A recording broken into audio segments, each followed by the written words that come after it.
16장에서는 15장에 등장했던 비유와 연속적으로 이어지는 그러한 비유들인데 불의한 청지기의 비유, 그리고 돈을 좋아하는 바리새인들에 대한 예수님의 말씀, 그리고 여러분들이 잘 알고 계시는 비유인 부자와 나사로에 대한 이야기가 바로 16장의 내용입니다. 주로 16장의 이러한 내용들은 이러한 재물과 관련된 내용들인데, 이러한 메시지가 우리에게 무엇을 교훈하고 있는지 우리가 이제 살펴보도록 하겠습니다. 예수님께서 제자들에게 그 옳지 않는 청지기, 불의한 청지기의 비유를 말씀하셨습니다. 여기에서 청지기, 오이코노모스라고 합니다. 우리 교회 모임 오이코스, 집이잖아요. 그래서 오이코노모스는 집 안에 있는 일을 관리하는 사람이었습니다.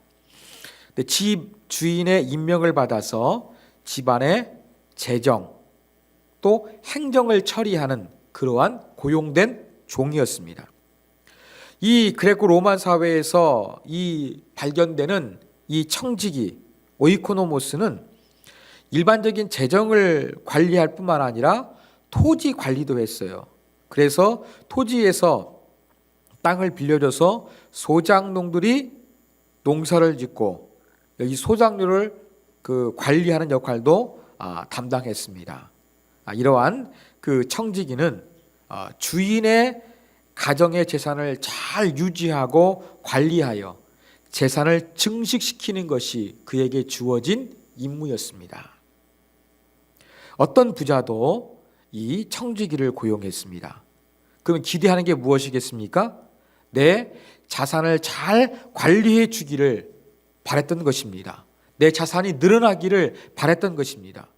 그런데 소문을 들으니까 내가 고용한 그러한 청지기가 자꾸 내 재산을 낭비한다, 부정을 한다, 그러한 소문이 들리게 됩니다. 그러니까 주인이 여기에 대한 소문을 확인하게 됩니다. 만약에 부정한 것이 발견되면 이 청지기는 해고 당하는 것입니다. 주인이 자기 그 재산을 관리하고 증식시키기 위해서 청지기를 고용했는데 그 일을 못하면 해고하는 것은 당연한 것이었습니다. 그러면서 내가 보던 일을 세 마리라 한번 결산해보자는 것이지요. 그래서 불의가 있으면 청지기 직무를 계속하지 못하리라 그랬습니다. 여기에서 직무는 일이잖아요. 그런데 장부를 의미하는 것으로 해석하는 것이 훨씬 좋습니다. 청지기 장부에 일 보는 것을 하지 못하게 될 것이라는 것이죠. 자, 어떤 부자의 이 재산 관리인으로 취업이 됐는데 지금 조금 내가 부정을 저질러서 주인의 재산을 조금 더 마이너스 만들어서 지금 잘리게 됐습니다. 와, 어떻게 하지? 여러분, 이렇게 한번 주인의 재산을 손해내는 청지기는 재취업할 수 있을까요? 어렵습니다. 그러니까 대책을 세웁니다. 어떻게 생계를 유지할 것인가? 노동을 할 것인가? 노동은 마음에 안 들어요. 왜냐하면 육체 노동은 고대 사회에서 천한 것으로 인식되었기 때문에 자기가 그 일하면은 천한 존재가 되니까 이 자존심이 상하는 겁니다. 이건 아니야. 두 번째, 그러면 내가 구걸을 할까? 남한테 한 푼 줍시오? 그렇게 구걸하는 걸 이야기합니다. 근데 그러자니까 이 자신의 명예, 쉽게 말해서 우리 시도 이야기하면 창피하죠. 그것 때문에 포기해 버립니다. 그러면서 하는 말이 무엇이냐면 4절, 내가 할 일을 알았도다 이야기합니다. 이건 부정과거예요. 이 부정형 동사를 통해 가지고는 갑자기 깨달음을 이야기한 것이죠. 갑자기 깨달은 거예요. 이렇게 하면 직분을 빼앗긴 후에 사람들이 나를 자기 집으로 영접하리라. 나름대로 계획을 세웠던 것입니다. 자, 그가 세웠던 계획은 무엇일까요? 5절 이하에 등장하죠. 주인에게 빚진 자들을 일일이 불러다가, 주인이 부자였으니까 사람들한테 뭐 빌려준 것들이 많이 있지 않겠습니까? 그러한 사람들, 채무자를 불러다가 이제 두 사람에 대해서 이야기합니다. 더 많았을 것이지만 대표적으로 두 가지만 비유적으로 예수님이 언급하신 것 같습니다. 자, 그러면서 빚을 진 자에게 묻지요. 근데 빚이 얼마나 졌느냐 묻고 있는데 왜 빚을 졌는가? 우리가 한번 먼저 그것을 한번 생각해 봤으면 좋겠습니다. 이 고대 팔레스틴 지역은 인구의 대다수가 농민들이었어요. 자기 땅을 가진 사람들이 아니라 남의 땅에서 빌려 농사를 짓는 소작민들이 많았습니다. 그런데 소작민들은 이 빚을 지기가 십상이었습니다. 왜냐하면 지금처럼 과학적인 농법, 또 열매를 잘 맺기 위한 어떠한 비료, 이런 것들이 전무했어요. 그러다 보니까 그 좋은 소출을 기대하기 힘이 듭니다. 재해, 날씨, 병충해, 여기에 대해서 1년 농사가 쉽게 그냥 엉망진창이 될 수 있는 가능성이 아주 높았습니다. 소작농이 가난한데 1년 농사까지 망치게 되면 그 소작료를 납부할 수가 없는 거예요. 그러면 더욱더 가난해진다고 합니다.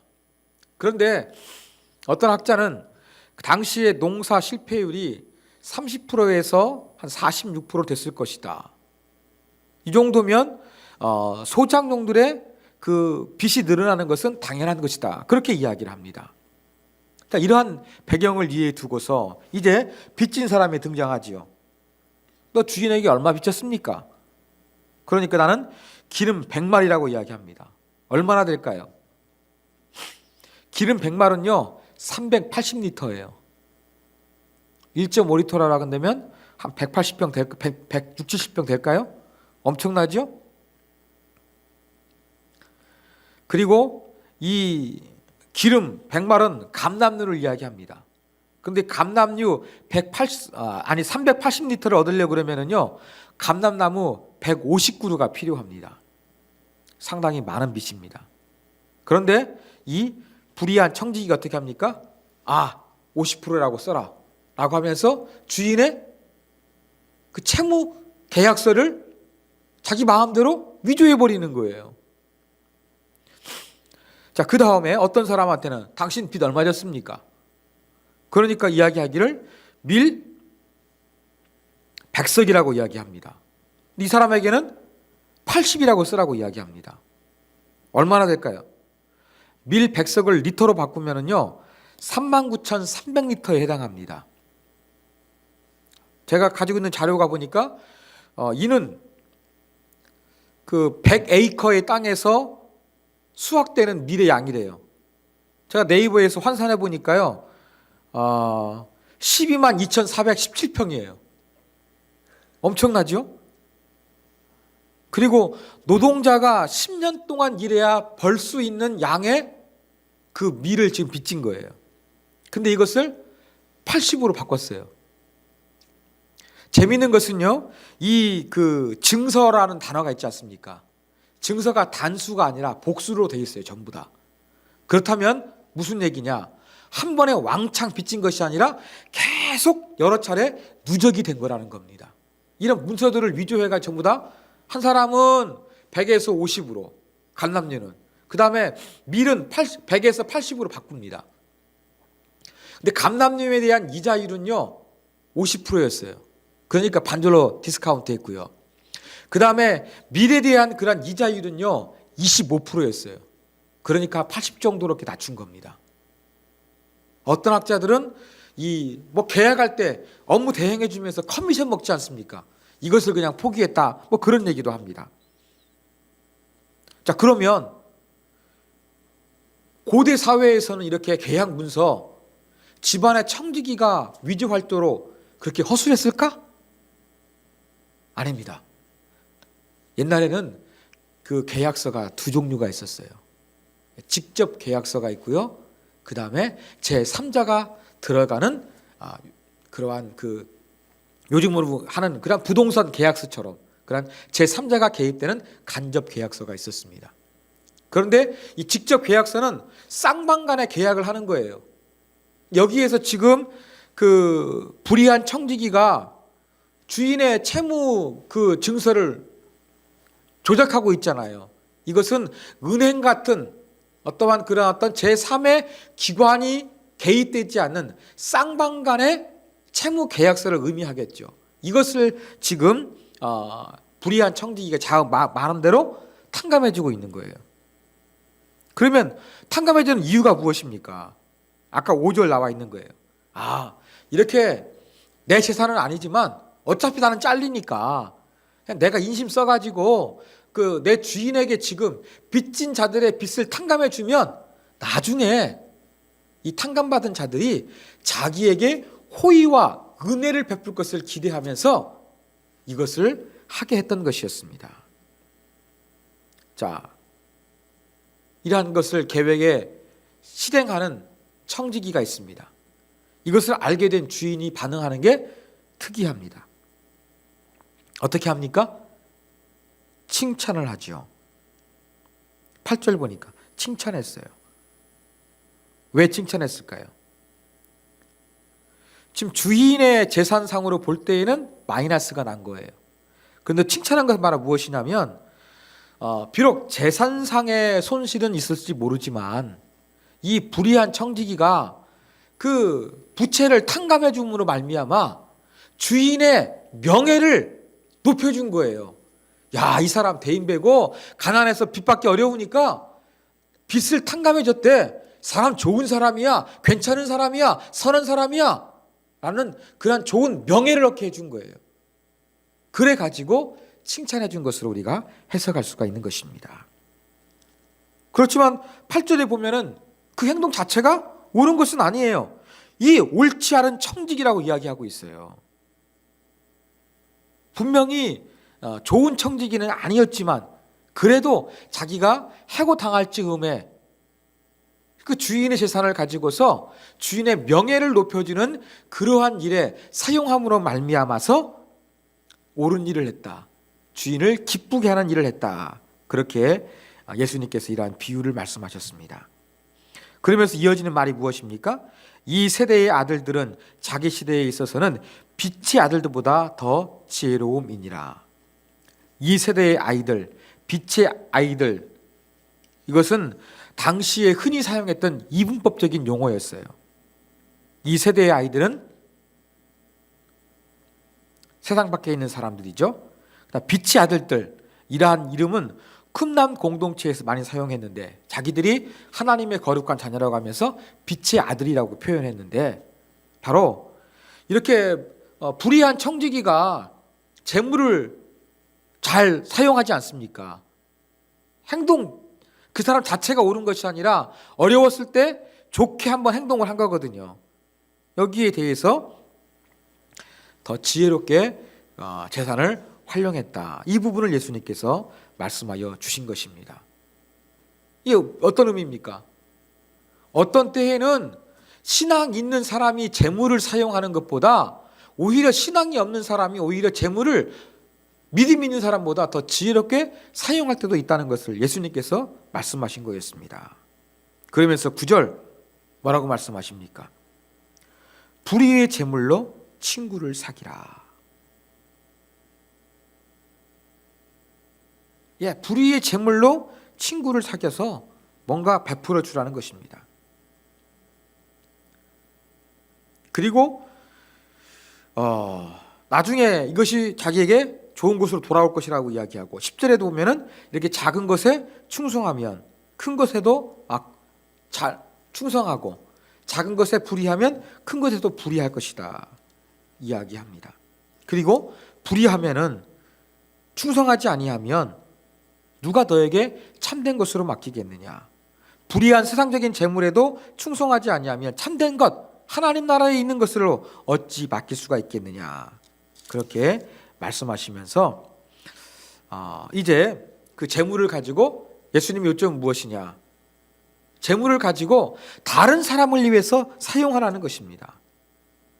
13절에 집하인이 두 주인을 섬길 수 없나니 주인에게 고용된 사람은 그 집안에게 주인에게만 순종해야만 했습니다.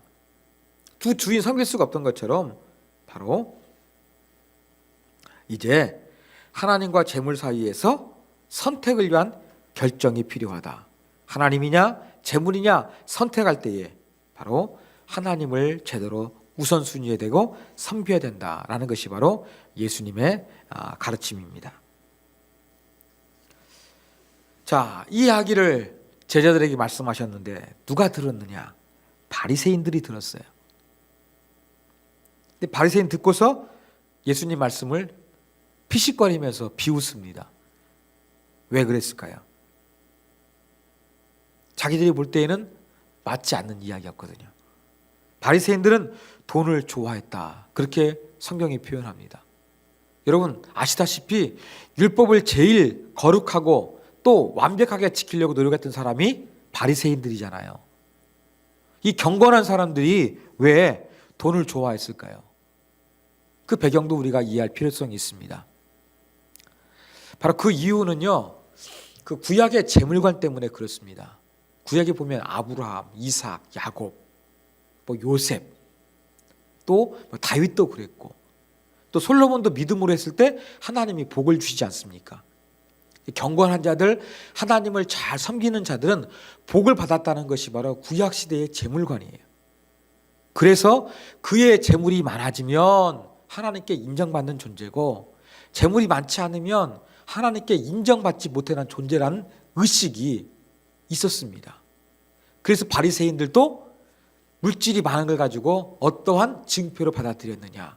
내가 물질이 많은 것은 하나님께 복을 받은 거야.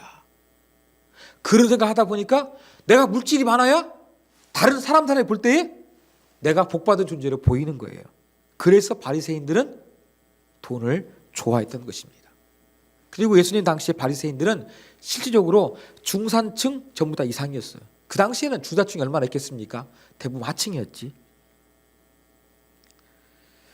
자, 이렇게 돈을 좋아해서 재물을 가지고도 친구를 사귀라고 그러는데, 돈이 많아야 부자로, 거룩한 자로, 신앙이 좋은 자로 하나님께서 인정해 주는 증표를 알고 있는데, 이 돈 써가지고 친구 사귀라 그러니까 바리새인들은 이해가 안 된 거예요. 피식거렸거든요.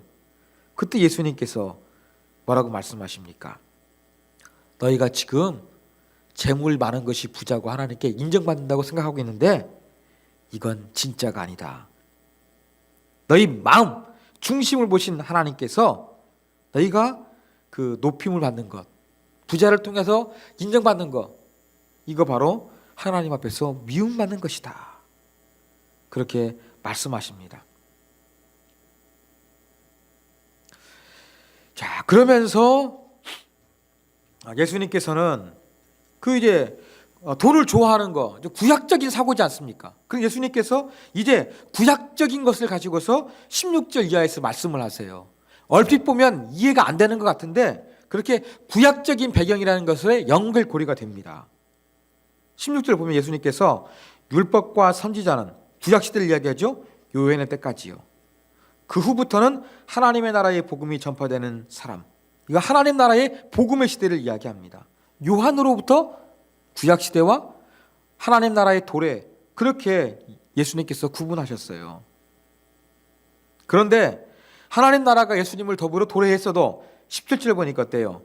율법의 한 획이 떨어짐보다 천지가 없어진 것이 쉬우리라.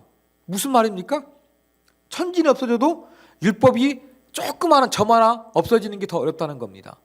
그 율법이 변하지 않고 유효하다는 거예요. 무슨 말이냐? 너희가 자꾸 그 구약에 있는 것들을 자꾸 잘못 이해해가지고 오해하고 있는데, 율법의 그 구약 시대의 율법도 유효한 부분이 있다. 너희가 지금 오해하고 있다. 예수님께서 이걸 지적하시는 것입니다. 그러면서 18절 또 다른 예를 드시죠. 뭡니까? 아내를 버리고 다른 데 장가드는 것을 이야기합니다. 여러분, 아내를 버리고 다른 데 장가드는 거, 관사가 하나예요. 이혼하고 재혼하는 거 하나의 세트처럼 여긴다는 것입니다. 그러면 이혼과 재혼이 한 세트라면 뭡니까? 이혼하는 이유가 뭐예요? 성적 욕망을 채우기 위해서 의도적으로 이혼하는 거예요. 그걸 예수님 말씀하신 거예요. 지금 우리가 그 바리새인들은 재물이 많은 거 좋아했다고 그랬잖아요. 탐욕이에요. 물질에 대한 탐욕이 이제는 예수님의 적용에 의해서 지금 대상이 바뀐 거예요. 물질에서 사람으로. 이 성적인 탐욕에 대해서 예수님 말씀하시는 것입니다. 그러면서 하시는 말씀이 이 버림당한 여자에게 장가드는 사람도 간음했다. 이걸 말씀하시거든요. 구약시대에 이 버림당한 여자, 한 번 이혼당한 여자하고 결혼할 수 없는 대상이 있었습니다. 율법에서 말씀하시는 대상. 그것은 제사장이었어요. 근데 지금 복음의 시대에 율법과 선지자의 시대가 요한의 때까지니까 끝났거든요. 근데 예수님께서 뭘 말씀하세요? 무릇 버림당한 여자에게 장가드는 자도 간음함이라. 아니, 복음 시대에 제사장에게 애들만 해당되는 말씀인데 우리 예수님은 제사장만이 아니라 이혼했던 여자에게 결혼하는 것도 간음죄를 범하는 것이다. 강하게 말씀하셨어요. 이게 무슨 말입니까? 율법이 연속적으로 이루어지고 있다는 것입니다. 그러면서 이 바리새인들의 잘못된 그러한 그 성경관, 의식관, 이 마음 안에 있는 탐욕, 이것을 예수님께서 지적하여 주신 것입니다. 자, 이제 19절부터 마지막 절까지는 우리가 정말 잘 알고 있는 그 부자와 나사로의 그 비유가 있습니다. 자, 한 부자가 있어 자색옷과 고운 베옷을 입고, 자색옷은 비싸고 귀해요. 그래서 아무나 입을 수 없는 것이었어요. 높은 부와 권위를 상징하는 옷이었습니다. 고운 베옷도 제일 좋은 어떤 옷감으로 만들어진 것이었습니다. 호화롭게 살고 있었습니다. 나사로, 히브리어로 바꾸면 엘리아살, 하나님께서 도우신다, 그런 이름을 가진 사람인데 거지였어요. 거지였어요. 뭐 거지라는 표현이 등장했지만 성경학자들은 가난한 자로 보는 게 제일 맞다고 이야기합니다. 어느 정도 가난했느냐? 제가 아까 말씀드렸던 것처럼 그 팔레스틴 지역에서는 소작농이 많다고 말씀드리지 않았습니까? 그런 하루하루 먹을 것이 없는 가난한 사람들이 정말 많았어요. 나사로도 그랬어요. 그래서 부자의 상에서 떨어지는 부스러기로 배부르려고 하는 사람이었어요. 그런데 그는 이 먹을 것도 없었고 몸도 안 좋았어요. 헌대가 있었어요. 국제적인 질병이 있었죠. 나병은 아닙니다. 문둥병은 아니에요. 근데 개들이 그 병든 곳을 핥아먹고 있어요. 여러분, 우리 시대에는 개가 애완견이라서 그렇게 뭐 좋은 이미지가 있지 않습니까? 반려동물이라는 말을 쓰는데, 여러분, 예수님 당시에 그러한 개의 이미지는요, 안 좋았어요. 부정적이었어요. 그러니까 부정적인 짐승이 오히려 그를 핥아먹을 정도로 그의 상처를, 그러니까 아주 정말 개같이 비참한 삶을 살았던 사람이 바로 나사로예요. 어느 날 두 사람이 전부 다 죽었습니다. 거지가 죽어서 아버지 아브라함의 품에 들어갔다, 그렇게 이야기합니다. 그런데 부자는 그냥 죽었다고 하는 것이 아니라 죽어 장사되매. 여러분, 부자니까 죽으면은 화려하게 장사도 지내지만 나사로는 죽어도 뭐 장사 못 지내지 않습니까? 뭐 그런 것이 대두가 되고 있습니다. 자, 그래서 나사로는 아브라함 품인 천국에, 부자는 음부 지옥에 떨어졌습니다. 고통을 당하고 있는 거예요. 근데 볼 수가 있나 봐요. 아브라함의 품에 있는 나사로를 봤어요.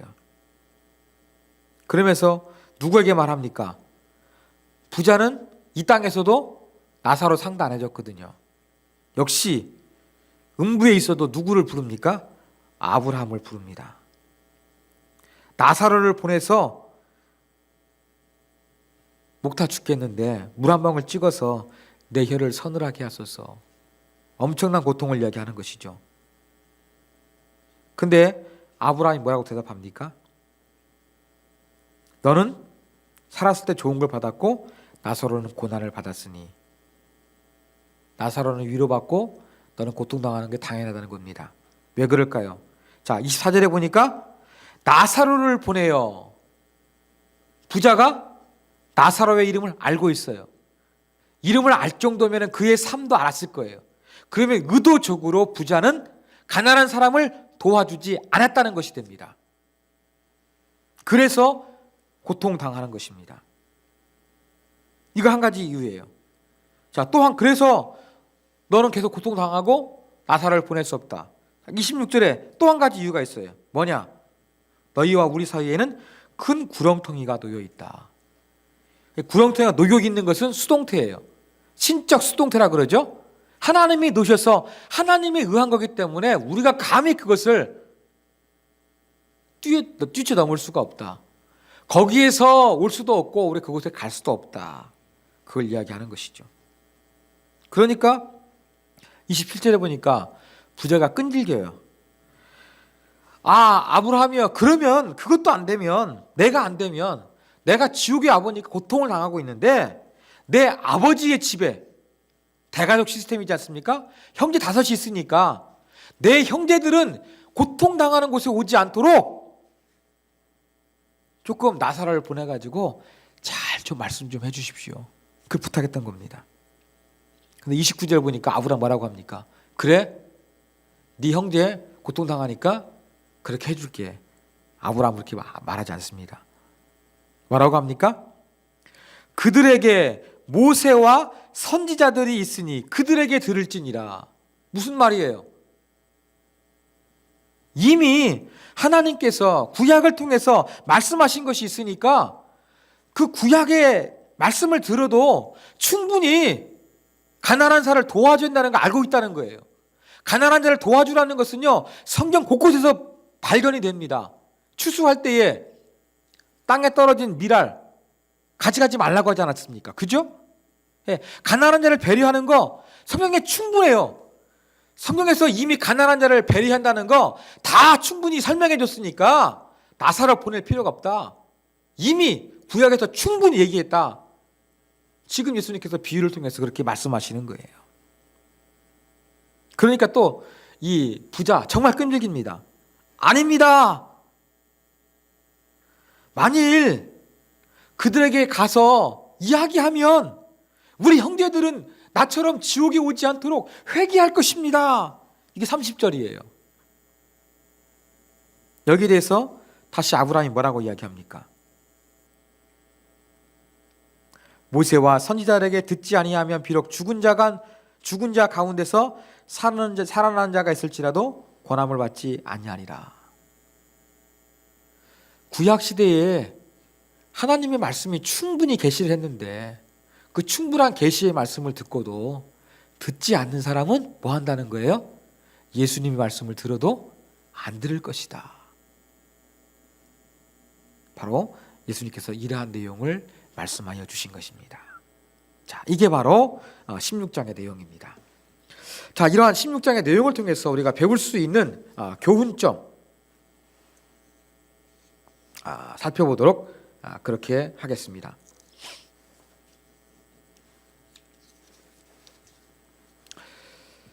자, 첫 번째 교훈은요, 여러분, 하나님께서 주신 재물로, 때로는 은사로 여러분 하나님을 높이시는 데 사용하시기 바랍니다. 자, 불의한 청지기 비유에서 주인은 누구를 의미하겠습니까? 하나님을 의미하겠죠. 자, 그 주인인 하나님이 그 비유 속에서 불의한 청지기를 칭찬했어요. 언제 칭찬했습니까? 그 재물로 손실을 입혔지만 비록 그 주인에게 재물은 마이너스가 났지만 그 주인의 이름 높여준 거예요. 명예를 지켜준 거예요. 그렇다고 한다면 하나님이 기뻐하시는 건 뭐예요? 우리가 뭔가 열심히 교회 막 열심히 이렇게 알뜰하게 살아가지고 교회 재산을 많이 남기는 것입니까? 여러분의 은사를 가지고서 뭔가 거대한 업적을 성취하는 것입니까?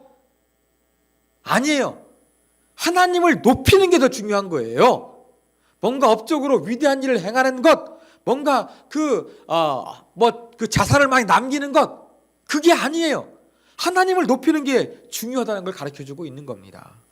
그러므로 우리가 가장 힘써야 될 것은 바로 무엇이냐? 여러분, 우리의 가진 은사나 우리의 가진 어떠한 그러한 그 재물을 가지고서 뭔가 남기는 것을 위해 힘쓸 것이 아니라 하나님의 이름을 높이는 데 사용하는 게 더 중요하다는 거예요. 우리는 이 부분을 놓치지 말아야 되겠습니다. 하나님의 이름, 하나님의 거룩한 이름, 영광을 받으시도록 많은 사람들이 하나님께 영광과 경배와 찬양을 올려드리도록 그렇게 활용하는데 쓰는 것이 낫지, 뭔가 자꾸 그 스쿠데티 영감처럼 놀부처럼 쌓아두는 거, 남기는 거, 그거 하나님의 의도가 아니고 하나님이 기뻐하는 것이 아니라는 것을 우리가 알 수가 있습니다. 자, 그러면 하나님이 주신 은사나 소유로 하나님을 높이기 위해서 우리가 재물을 어떻게 사용해야 되겠습니까? 두 번째 교훈입니다. 바로 재물을 다른 사람을 위해서 사용해야 한다는 거예요. 여러분, 첫 번째 비유에서 불의한 청지기가 칭찬받은 이유가 무엇입니까? 다른 사람을 위해서 재물을 사용했기 때문에 그렇습니다. 부자와 나사로의 비유 가운데서도 핵심이 무엇입니까? 왜 부자가 고통을 당했습니까? 가난한 나사로를 의도적으로 외면했기 때문에 그러지 않았습니까? 그러면 이 비유의 핵심은 바로 무엇이냐? 하나님이 주신 재물로 다른 사람을 위해서 사용하라는 거예요. 하나님은 가난한 자를 배려하는 행동을 기뻐하십니다. 그러면 우리 어떻게 되겠습니까? 우리 재물을 가지고서 가난한 사람들을 위해서 사용해야 한다는 거예요. 여러분, 나사로 부자의 집 앞에는 가난한 나사로가 있었어요. 여러분 문 앞에 나사로는 누구입니까? 우리가 그들을 돌봐왔으면 좋겠어요. 이 재물을 다른 사람을 위해 사용할 때 하나님이 기뻐하세요. 또 하나님께서 이 베품과 자비, 사랑을 실천하면 채워주세요. 저도 화요일날 기도하는데 갑자기 한 사람이 떠올랐어요. 그 사람이 그 교회를 위해서 봉사하는데 상당히 오랫동안 열심히 잘해준 거에 대한 그 기쁨과 감사가 제가 조금 더 그날 또 조금 더 뭉클하게 떠오르더라고요. 그래가지고는 제가 이제 새벽에 그런 마음이 들었고 아침에 교회 와가지고 이런 마음 들었을 때 좀 감사의 마음 표현하겠다. 제가 그런 생각이 들었어요. 그래가지고 저도 뭐 넉넉하지 않고 제 형편 뻔히 아시겠습니다만 그런데서도 그렇게 그냥 그래도 했거든요. 그러니까 아마 강구사님 봤을 거예요. 교회 왔을 때 그 출근했을 때 그 소외배식에 놓여있던 물건 봤죠. 저 그 물건을 보면서 그 생각이 들었어요. 아, 나도 아끼지 아니하고 내가 다른 사람 했을 때 하나님이 도와주신 것이 아닐까. 그런 생각이 들었습니다. 여러분, 정말로 우리가 하나님 주신 그 물질 하나님을 위해서 남긴다고 아끼고 하나님의 명예를 더럽힐 것이 아니라 하나님 기뻐하시는 것은 다른 사람을 위해 사용하는 것입니다. 물질도 재능도 우리의 가진 것들을 다른 사람들을 위해 사용하되 특별히 이 가난한 사람들, 소외된 사람들, 또 복음을 알지 못하는 자들에게 저와 여러분이 그렇게 우리 가진 것들을 가지고서 주님의 사랑을 실천해서 하나님 나라의 모습이 무엇인지, 우리가 하나님을 믿으면 우리가 어떻게 변하는지 이런 것들을 보여줄 수 있는 저와 여러분이 되기를 간절히 소망합니다.